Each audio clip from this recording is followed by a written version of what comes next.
Hey, everybody. Sharon Brubaker here, grief specialist, owner of the Grief School.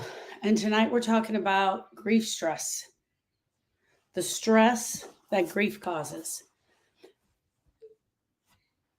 Just going through the loss itself is a stressor. Just going through the loss itself is a stressor. It can cause so much pain, just the grief stress, just the loss alone, right? And if you're already in active grief, if you're already grieving, you can just automatically know that little bit of additional stress that you may have already had is going to cause more pain. My name is Sharon Brubaker, and I'm the owner of the Grief School. The Grief School is the place where healing begins, where I take women and walk them through the process of grieving, what it takes to absolutely grieve. One of the things we're talking about tonight is grief stress, how grief can add additional stress onto your body. One of the things that I want you to understand is that if we had to gauge grief as far as a stressor, it's one of the highest stressors, right? But when you have other stress already going on in your life, it's where the pain absolutely comes to play, right? Comes into play. So,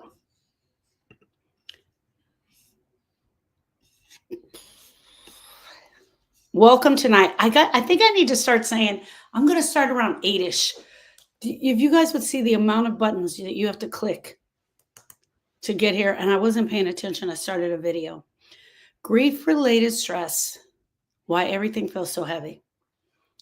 Grief is more than just sadness. It shows up in your body. It shows up as stress, fear, exhaustion, and pressure.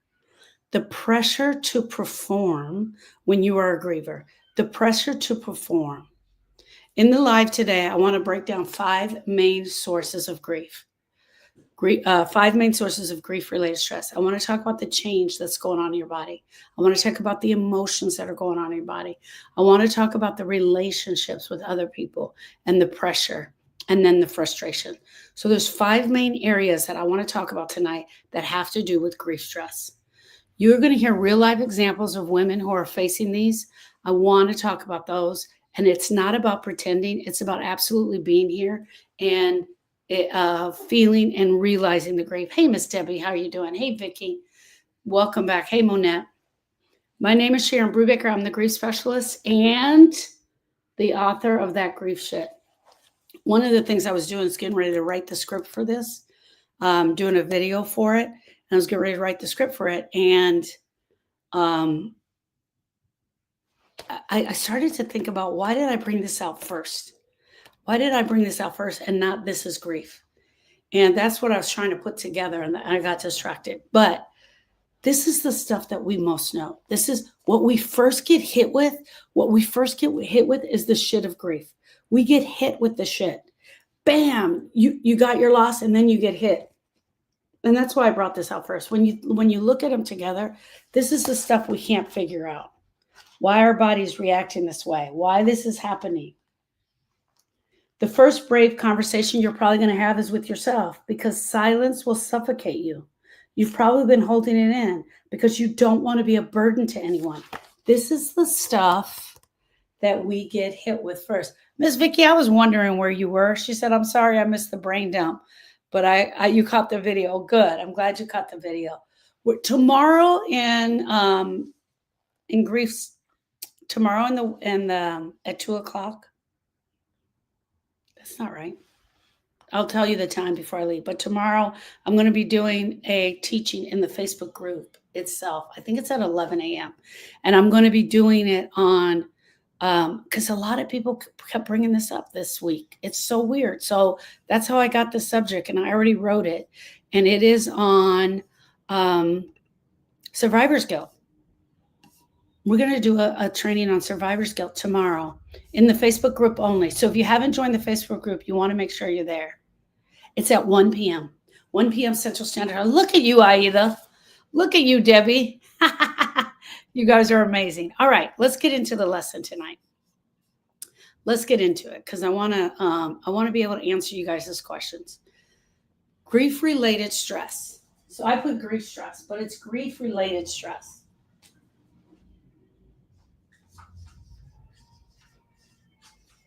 The reason that I said related is because we can have stressors in our life all the time, right? There's so many stressors we can have in our life. We can have stress about money situation. We can have stress about paying our bills. We can have stress with our partner. We can have stress with our kids. There's a lot of life stresses that we have on a normal basis anyway. But here we go. C.S. Lewis once wrote, "No one ever told me that grief felt so much like fear." And that line comes from his book, A Grief Observed. It says that it captures many grievers' experiences. So many grievers tell me they were scared. They feel like fear. They feel tired. They're afraid. So many grievers tell me that. Stress and grief go hand in hand, and the weight often feels overwhelming. So there was a study that came out in 1984 on stress, and it was explaining that how we as humans face stress.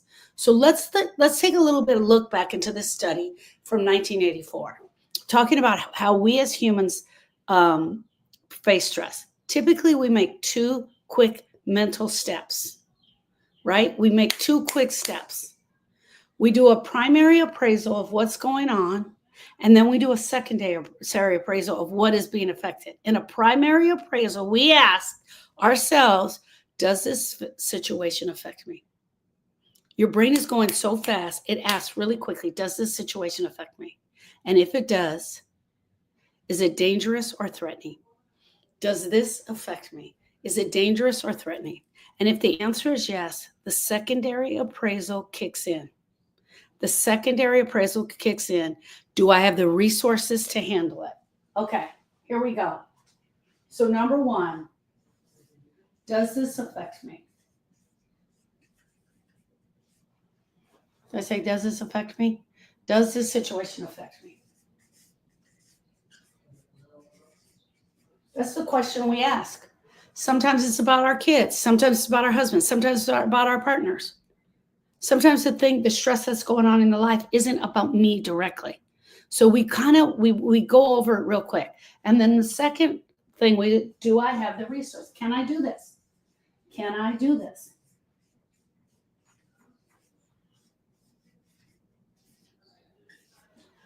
If you ask me, the minute we got to our loss,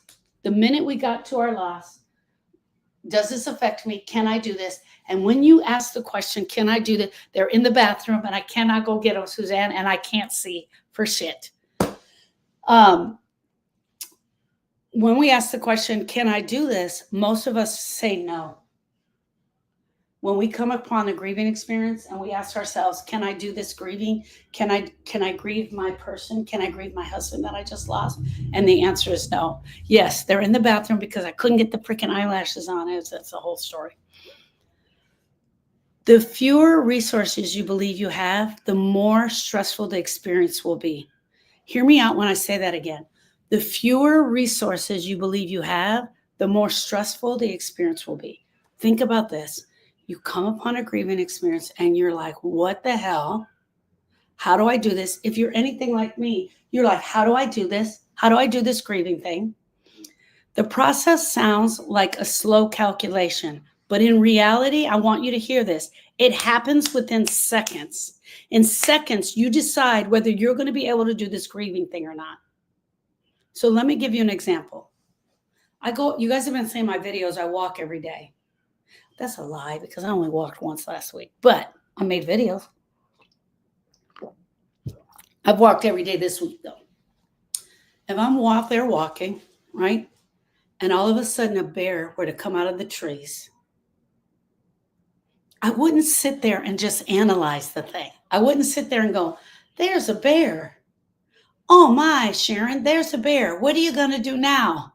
Hey, Karen. Karen says she saw the video. You wouldn't sit down and analyze it. Your brain is going to go really fast. Your body's going to react immediately.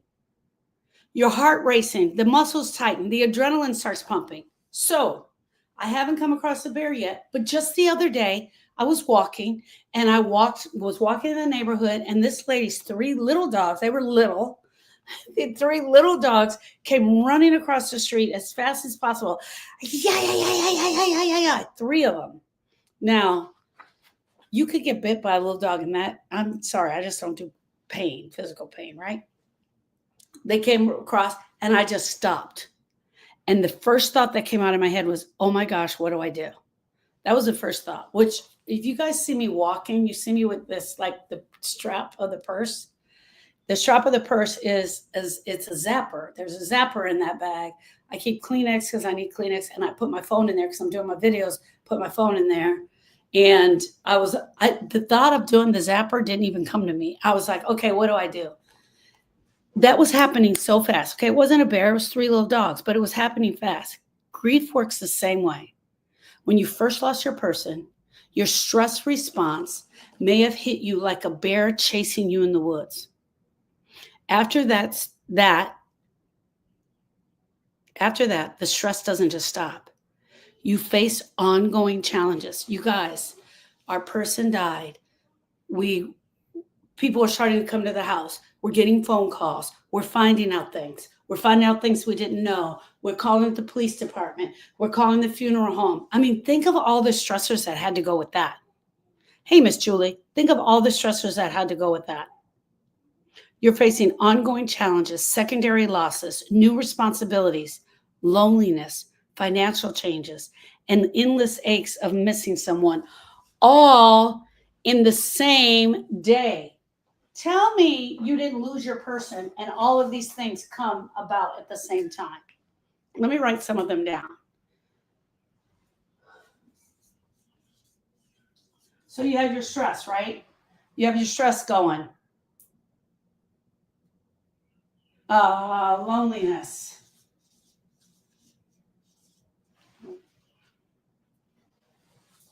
Loneliness. Money. Calls. People. This is funeral home. Police department. Not everybody had to do this, right? Hospital. And I think people is, that one drives you crazy. People coming in, missing someone. There's like this chaotic stress that happens. And it doesn't fade quickly. Your mind goes right into that chaotic stress. And what your brain is doing, you guys hear me out. What your brain is doing is it sees your loss as your primary. And then all of these become the secondary. And all of these that become the secondary, it starts to grade them where they're going. Okay, where does this go? Where does this one go? And it starts putting them in there. Monette said I was wired. I was absolutely wired as well. I was absolutely wired. And your brain is trying to think of, who do I have to call? What about my money? How am I going to pay for that? Oh my gosh, I need them here. People coming in. What I'm saying about people is they come in and they say stupid shit, and then they're trying to help, but they get in the way. It's all crazy. And you might have to call the funeral home, the police department, the hospital, the coroner. You might have to do all of that. 24 hours is like crazy what's going on. Okay. So we're talking about the stressors of grief. So you've gone through that right after you find out your person has gone. The number one thing that happens in the stress that changes for us, right? Loss changes everything.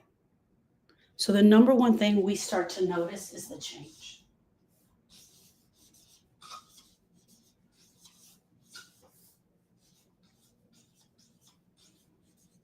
Loss changes everything.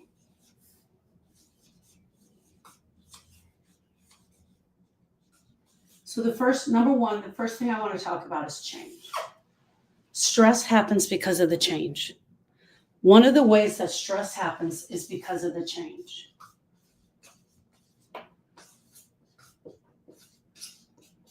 So it's grief-related stress. You find yourself living in a world that looks nothing like it did 24 hours ago.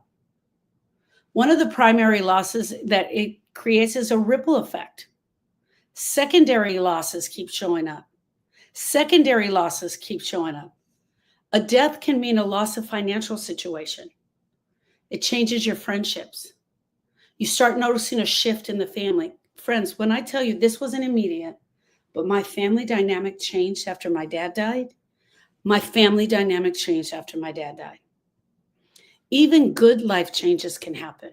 There can be a graduation, there could be a wedding, there could be a new baby. There's stress in that when there's grief. You can feel heavy when something like that is happening. In the shadow of the loss, these great things are happening, but it's causing undue stress to your heart, to your body. The more changes you face, the more stress your body and mind must carry. Now, I want to go through this. Imagine having to make major changes after a loss, having to sell your home, having to sell your car, having to not having insurance. Major changes, having to move, leave all your friends and family behind, because now you have to move in order to survive. I had a client named Maria many, many years ago, and her husband died suddenly in a car accident. And before his death, she stayed home and she took care of the kids and the house, and she cooked dinner for him and she made his lunch, and everything was perfect. They had this amazingly perfect life. She was a stay-at-home mother. She was a domestic engineer. Now, after the loss of her husband, I want to say this. She not only was this single parent, right? But she had to find a job to pay the bills.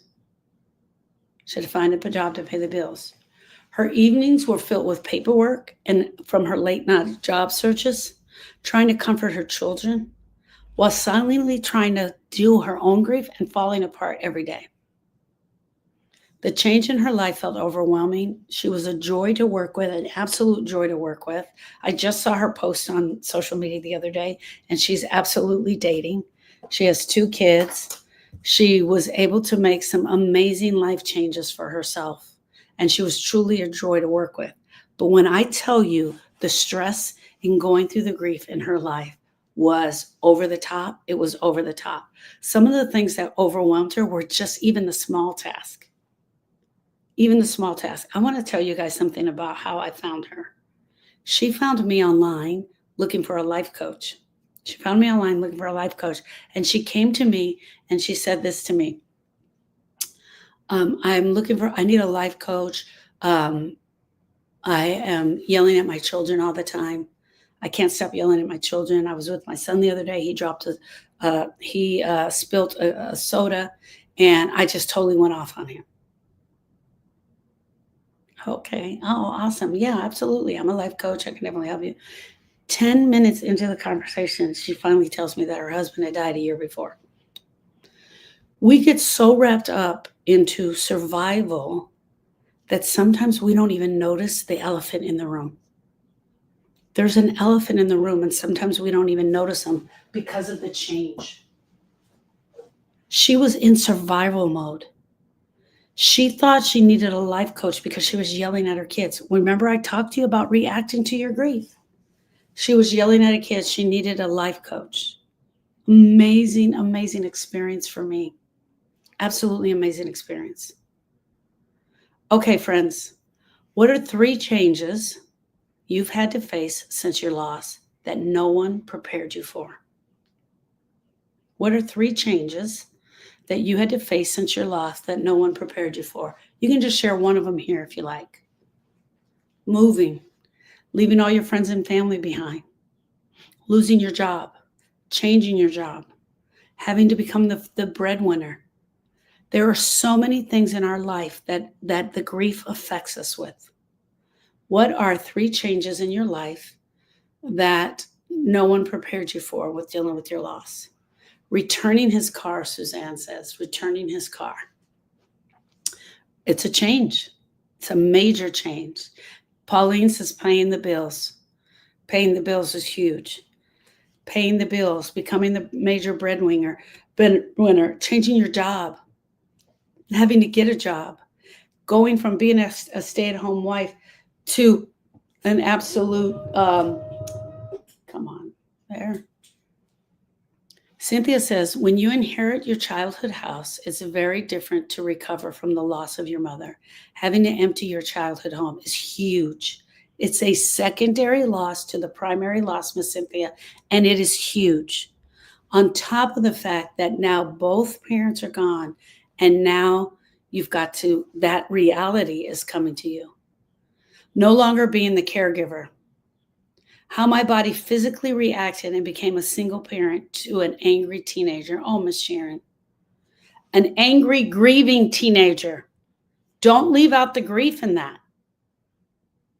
An angry, grieving teenager. Suzanne says, being the last one.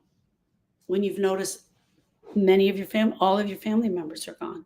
Being the last one. I don't know, Suzanne, if you sent me something about being the last one. Yes, you're right. And so the reason I said that, Miss Sharon, because Miss Sharon said becoming a single parent to an angry teenager. And the reason I threw in the grief is because grief can show up like anger.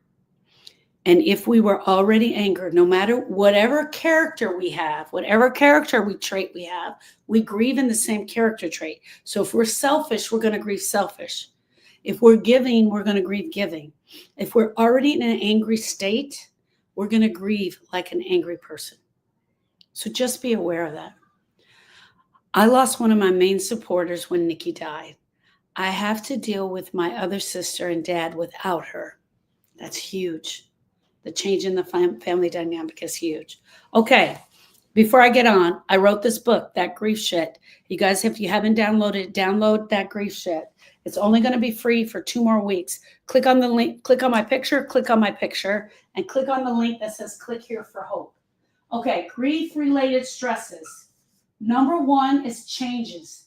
The loss, your loss changes everything. Number 2 are the emotions. And this is really important. Why is it so important? Because grief is an emotional experience that takes place in our heart. Stress isn't only about what happened. Stress is not just about what happened. It's not just about the loss. I left out the word there. It's about the emotions that you're feeling. Stress isn't only about what is happening around you. It's also what's happening inside of you. What is happening inside of your heart? What is your heart experiencing? What is happening to you? When you're grieving, emotion often rise up like a wave. You can go from anger to sadness, to guilt, to regret, to relief, and to joy in a matter of seconds. Sharon, did you hear me? You can go from anger to sadness, to guilt, to regret, to relief, or even joy within a matter of seconds. But here's the thing that's so important. When we don't know how to process these emotions, when we don't know how to move these emotions along, and I would imagine a teenage boy probably doesn't, it can all show up as anger. So I just want to tell you that. It can all show up as anger. And that's for all of us. Here's the problem that so many grievers feel unprepared for.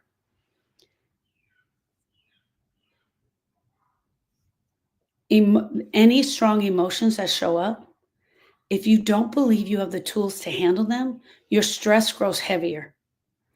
Grief emotions aren't wrong, but they are exhausting, especially when we don't know how to move them. When we don't know how to move the emotions in our heart, when we don't know how to get them moving along, that's why we do the brain dump. A brain dump is an emotional dump or a brain dump, right? That's one of the reasons that we do the emotional dump, is to get the emotions out of our heart. We also talk. We talk about our grief. We talk about our grief to get the emotions moving. We come to Grief Study Hall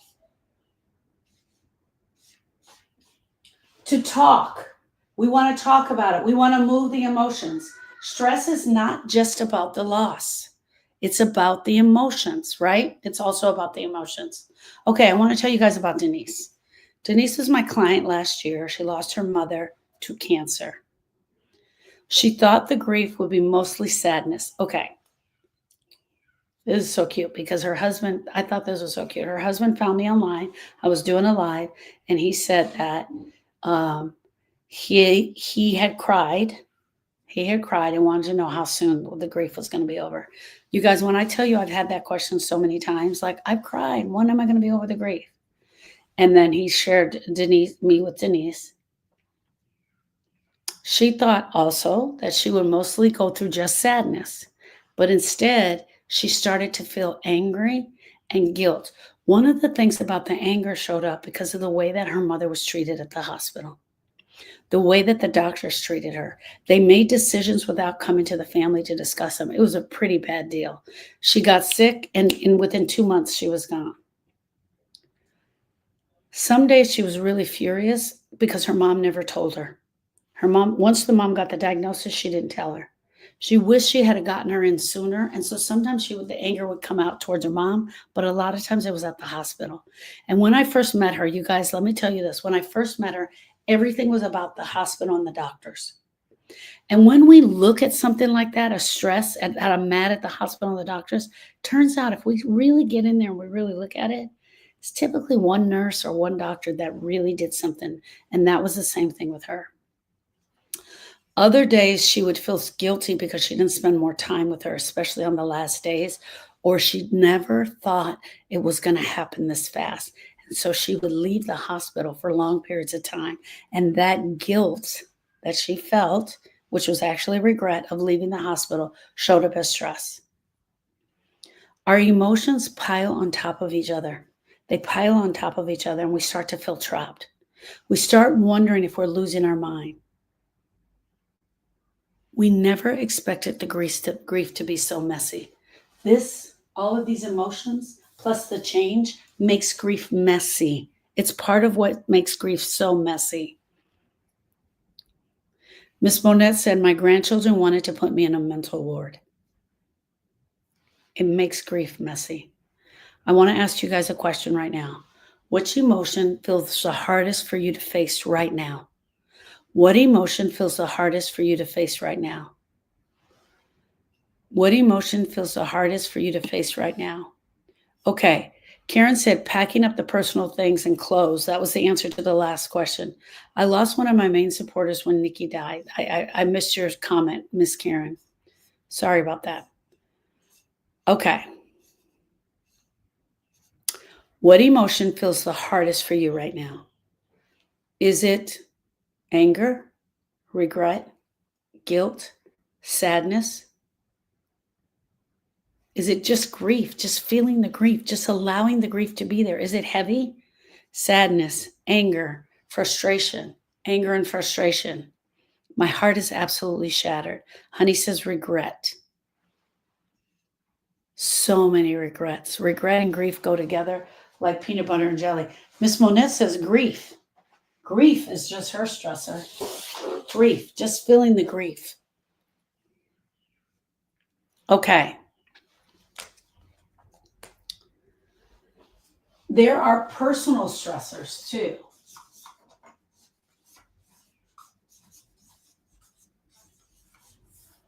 So just because you're coming upon a grieving experience doesn't mean that the grief is just going to go away or the other things you had to deal with are just going to go away. Grief doesn't just happen in isolation. It happens to you.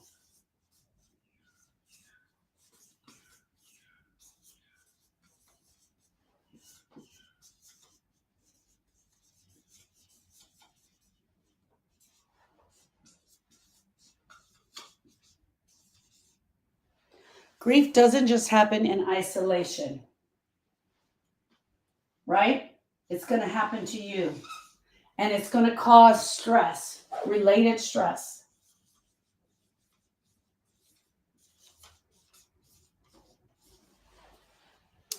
Grief doesn't just happen in isolation.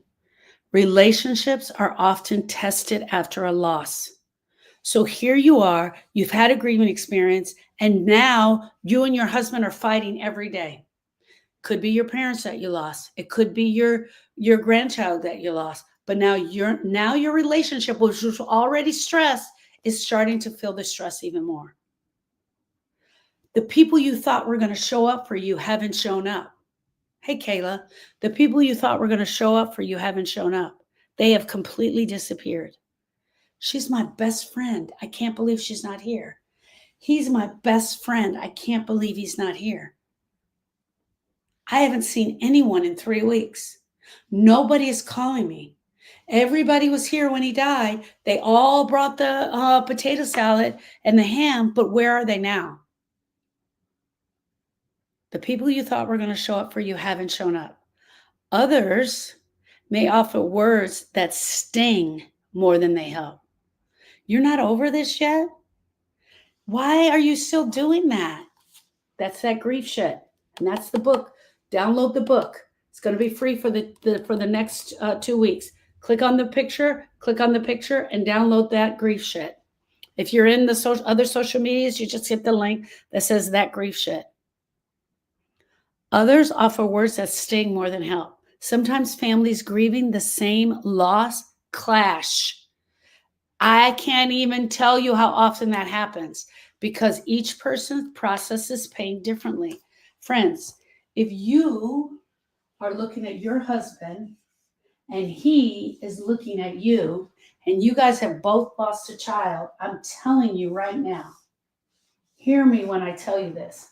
He looks at you and all he sees is grief. All he sees is the pain of grief. You're looking at him and all you see looking back at you is the pain of grief. So now you are both grieving your child. But hear me out. He might be crying every single day. He's crying every single day. Anything anybody says starts tears for him. He starts breaking down crying. You're more of a be strong person, so you're not crying very much. This absolutely happens. He's looking at you going, what the hell are you doing? Why aren't you grieving? And you're looking at him going, what the hell are you doing? Why don't you stop crying? You're both grieving the same child, but you're both grieving it differently, and you're both comparing your loss, and you're looking at each other and you're going, what the heck?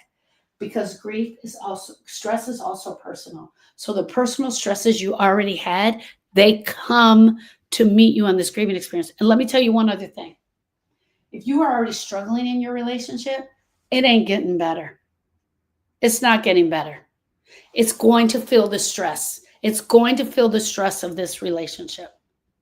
You were already there. Now you just added another stressor on top of it.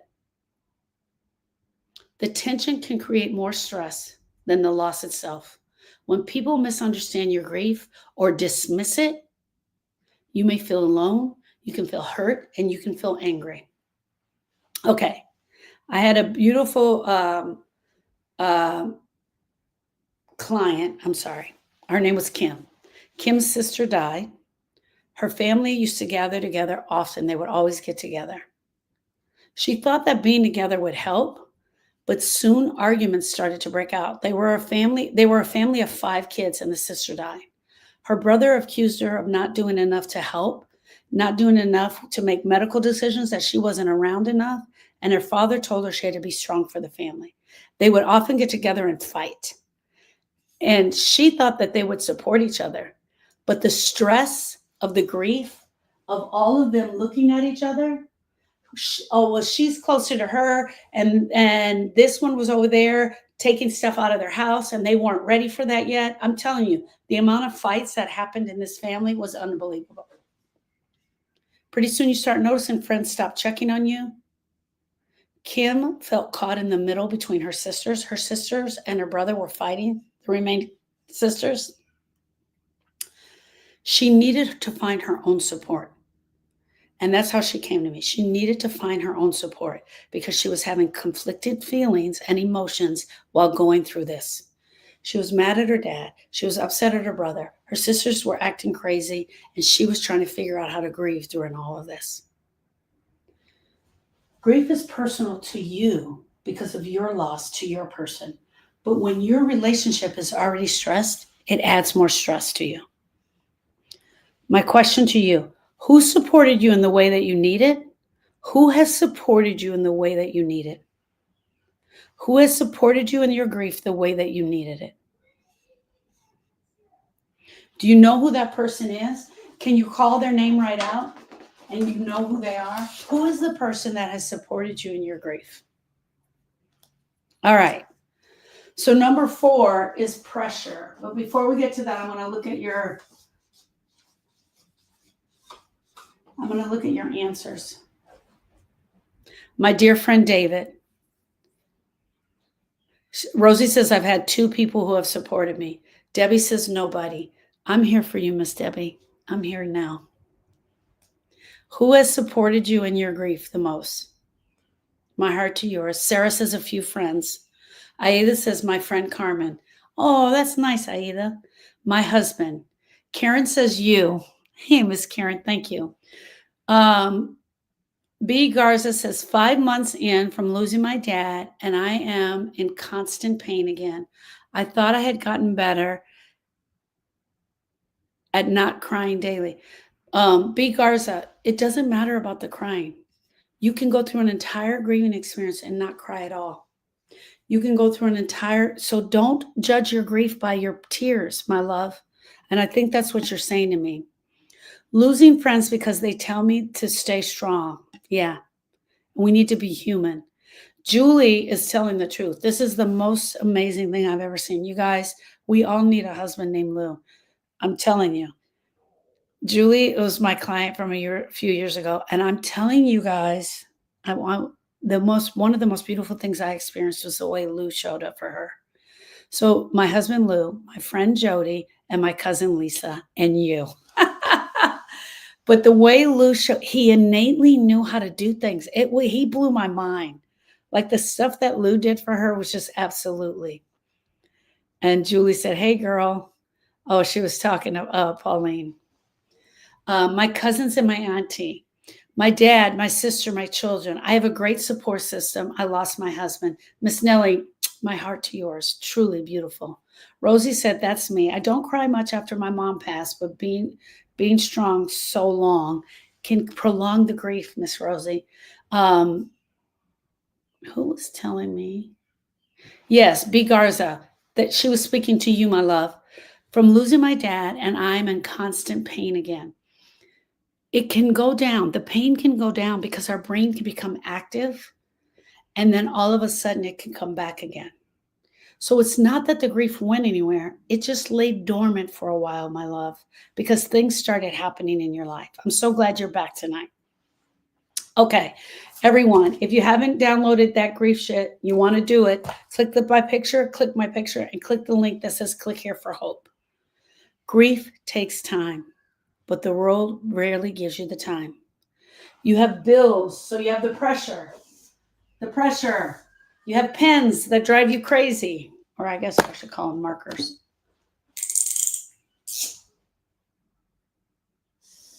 These pressures were always here. They never went anywhere. The thing that happens with the pressures is we just start ignoring them, and it's not that we're ignoring them. It's that we don't have the bandwidth for them, or they just start to get on our nerves, so we push them to the side. But these pressures were always there. The bills, the kids, the relationship,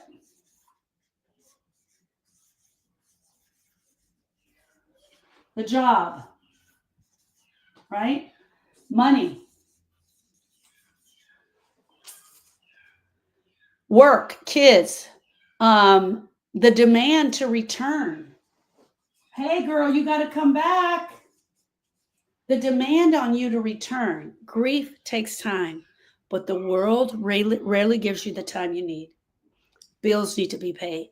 Kids still need taken care of. Work demands your return. Society expects you to bounce back. You already buried her. It's time to come back. They expect you to bounce back. They expect you to put a mask on and look and act like you're okay.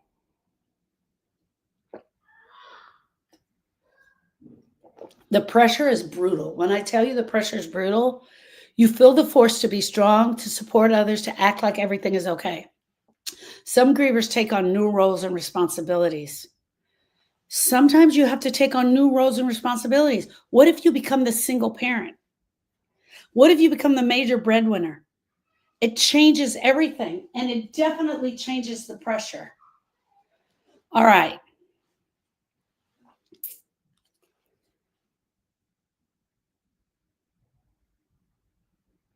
My client's son died just his senior year. Her name was Sandra. He died her senior year, and within weeks, her boss was expecting her back. The church kept asking her. She would count money on Sundays. Was she coming back to count money? People were not showing up for her. She was staying in bed day in and day out. She kept calling in sick. She eventually lost her job. Her husband was starting to put pressure on her. She couldn't function. The pressure was too heavy. But one of the major thoughts that she was leaning into was, I'll never be the same again without him, which is a thought that we have, but it is just a thought. And every time she had that thought, I'll never be the same, I'll never be the same, she was having grief emotions after grief emotion after grief emotion. Everyone around her seemed to be pushing her to move on. They wanted her to move on. And she was screaming, but don't you know my son just died? I'm not okay. I'm not okay. I'm never going to be okay. She came into my class. She was in a group class, actually, and we got to do some much needed grief work. She had to find another job because she did end up losing that job. But she was able to now show up for her other kids. She was able to go back to living again. She will forever miss her son. Forever. Here's my question. What pressures have you felt to return to normal? Who is pressuring you to return to normal? Has anyone told you, girl, you got to return to normal? It's time to move on. You're still grieving that? It's been 3 months of a relationship that you were married to your husband for 35 years. Diesel D says, my boss was calling and wanting to know when I was coming back while I was at the funeral home picking out the coffin. Diesel D, I don't want to compare to yours, but I want to say this. My dad was 3 days from dying. He had gone into a coma and wasn't talking. And we were literally doing the visual at his deathbed. And my boss called and wanted to know if I was going to, I was a director of catering of a major restaurant in town. And it was a 40,000 square foot rental space for weddings and things. He wanted to know if I was going to be around. I was like, well, my dad is dying. Like I said it twice, like, dude, like my dad's dying. And he's like, well, I really need to ask you something, your opinion. I'm going to be there around 2. Can you meet me? I had to get up, go to my house, get dressed, put on makeup, drive 45 minutes for him to introduce me to a lady that he wanted to hire as a director of all directors of catering. So basically, she was going to be my boss, and he wanted me to interview. He didn't tell me that. I just got there, and then she was there. He never even heard what I said. I honestly, this is the thing. I didn't have time to put my grief energy there. I just went on with my life. I did the meeting, and then I went back to being with my dad. I knew I had enough sense that if I sat in there with him and got really frustrated with him, I was gonna absolutely lose it. So, okay. What pressures have you felt to return to normal? Have people asked you to return to normal, and how they have affected your healing? Joanne says, oh my God, he told me that no one cares. Oh, my heart to yours, love. I care, Jojo. My old job required 15 hours of overtime indefinitely after my son passed. I found a new job. Yeah, Sarah. Yeah. So insensitive. Yes. My adult daughter not understanding why I'm upset still over my boyfriend passing 5 months ago. Miss Vicky, it's going to take time. And I hear you. Yeah. They want you moving on. They want the old person back, but she's no longer here. That's what they don't understand. Greed overrides grief. Yes, it can. Definitely. Absolutely. Definitely overrides it. I went straight to work for 8 years and didn't have time to process it. Oh, Miss Rachel. My sister said she was sick and tired of me talking about my deceased husband. I don't understand. I'm not judging your sister, but the comments that people make sometimes. I think I'm doing good hiding it, but just staying busy and running from grief. Miss Rosie, that's not grieving. That's not grieving, my love. That's hiding it and running from the grief. That's exact opposite of what we're supposed to be doing. If we absolutely go after it, if we go after the grief, it will move through us much faster, right? Let me show you this. Grief is supposed to start, we have our loss, and it's supposed to move through us. But when we hide in the grief, it just stays there. It doesn't go anywhere. It doesn't move through us. And then what happens is it just starts to grow like a blob. And it becomes more and more difficult, my love. I'm not judging you. We all do that. We all do that. We start acting strong. We act like we can do this. Okay, guys, I'm going to get to the last one. Number 4 was pressure. Your own personal pressures of bills, money, kids, relationship. And the last one is frustration.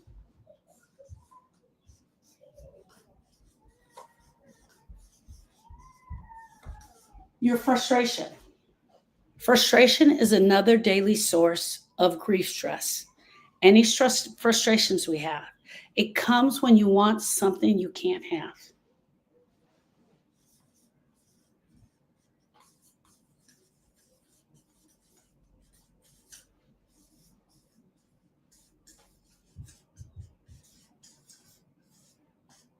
A lot of us want our person back. Maybe you want one more conversation with them. Maybe you want one more hug. Maybe you want to kiss their lips again. I just want one more day. Maybe you want life to go back like it was. Maybe you want it to go back like it was, but it never will. And that causes frustration. The clash between what you want and what your reality allows creates a constant frustration inside your heart, inside your body, inside your mind, and inside your soul. Life after loss is full of those moments. And that frustration, my friends, can cause undue stress. My client Lily missed her husband so much. He died after a long illness, and she was his caretaker.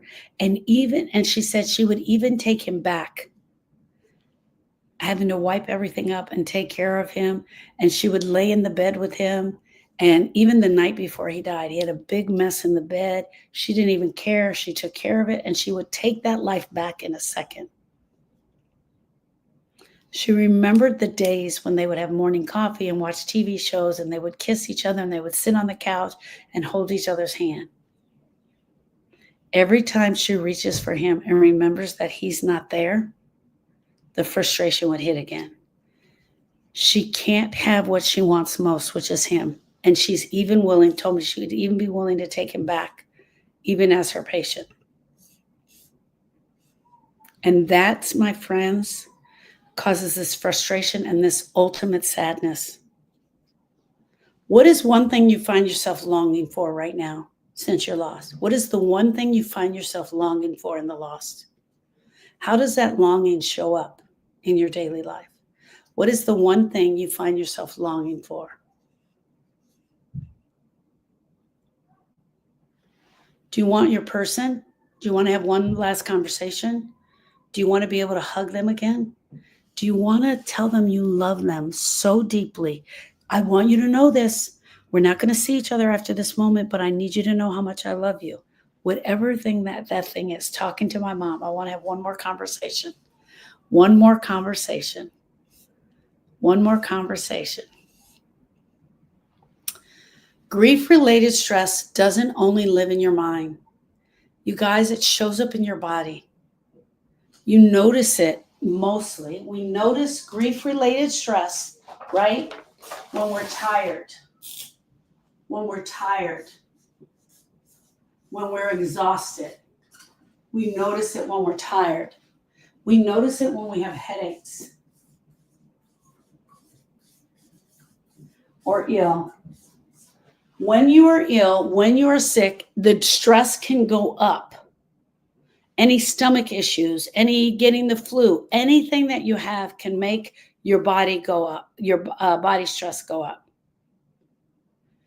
Also know that when you're tired, you have headache, you have issues, you notice the stress even more, right? If you have trouble sleeping, not getting enough rest can cause undue grief-related stress, right? It can cause stress. Grief-related stress doesn't only live in your body; it shows up in your brain and your body too, and it can cause you to be tired, have headaches, become ill. You can feel it in your body aches if you have body aches.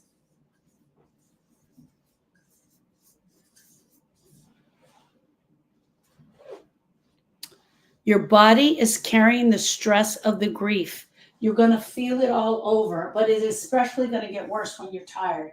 If you have headaches or you're ill, if you're having trouble sleeping, your body is starting to ache. You're going to feel more of the grief-related stress. Your body is carrying the stress. Just as C.S. Lewis described, grief feels like fear because your body is at high alert. Your body is at high alert.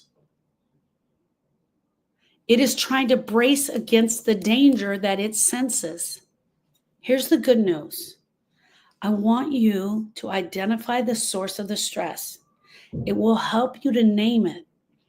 This stress is coming from the change. This stress is coming from my outside sources. This stress is coming from my family. This stress is coming from you, dear. So I want you to name it. Know where the outside source of the stress is coming in and understand that your grief is sucking it in. I want to say this because I'm ready to finish here, but I want to say this. Your grief will suck in the stress. Your grief will suck in the stress. Write it down. What do you want me to write down?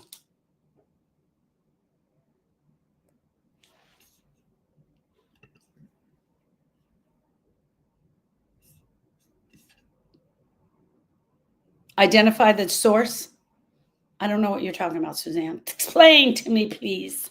I'm saying to write it down to identify it. That we should write down where the stress is coming from to identify it, or do a brain dump, right? Right. Absolutely. Ta-da! I got it. Okay, here's the other thing. I want you guys to hear me on this. I want you to hear this. Thank you, Miss Debbie, because this is so huge.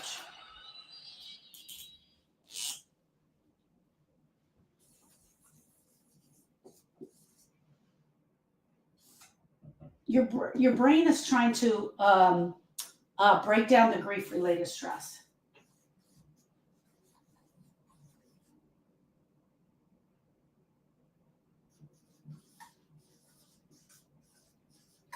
Your brain is going over, he's doing this, she's doing that, so-and-so didn't show up for me, I got to pay this bill, I got to take these kids. That's all the intellect. That's all the intellect.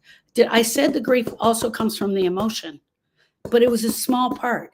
The emotion plays a part in that, and I want you to understand this. And here's the last point I want you guys to understand. Grief is an emotional experience that takes place in your heart, right? You guys have all seen this. I've drawn it a million times. Guess what this will suck in? It will suck this in to your grief. Your grief will suck in that stress. Yes, it is very messy. Your grief will suck in that stress. This stress will get sucked into your grief.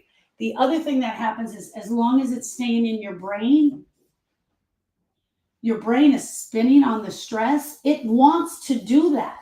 It wants to get you away from this, but this becomes like a sponge and it will pull the stress in to keep you looking at something else other than what it really is. This will all happen at one time to keep you concentrating on something else, other than the grief that you're actually grieving. My husband, my child,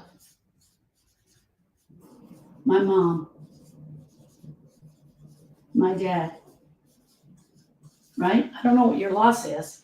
And that grief pain will suck this in because your brain will cause it to happen. You've got to be careful with that. You've got to, Suzanne says, you've got to write it down. You've got to write the stressors down. Where is it coming from? Why am I getting this? Did Jane Goodall die today? I didn't see that. Oh, my heart to hers. I didn't see that. I'm grieving Jane Goodall today. Man. Oh, I did not see that. Oh,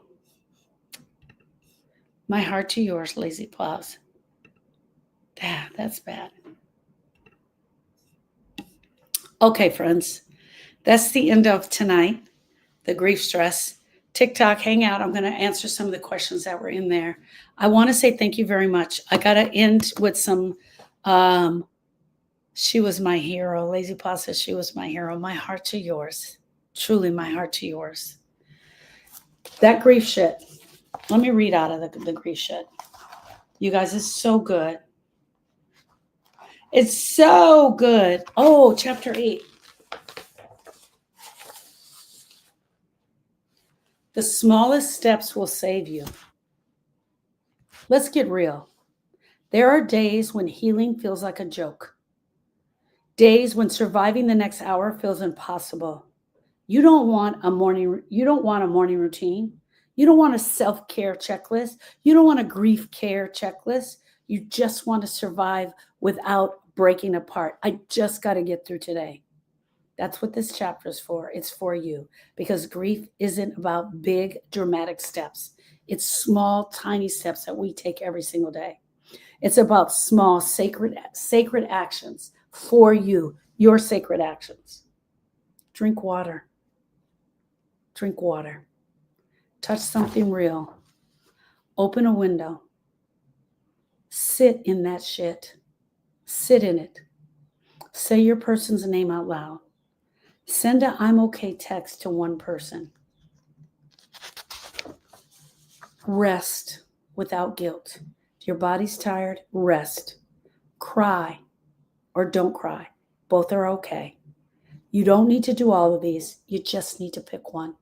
You just need to pick one. And each one of them has a definition or directions under it. That grief shit. Today I'm doing the video for this, and I was wondering, why did I put out that grief shit before I put out this is your grief? This is grief.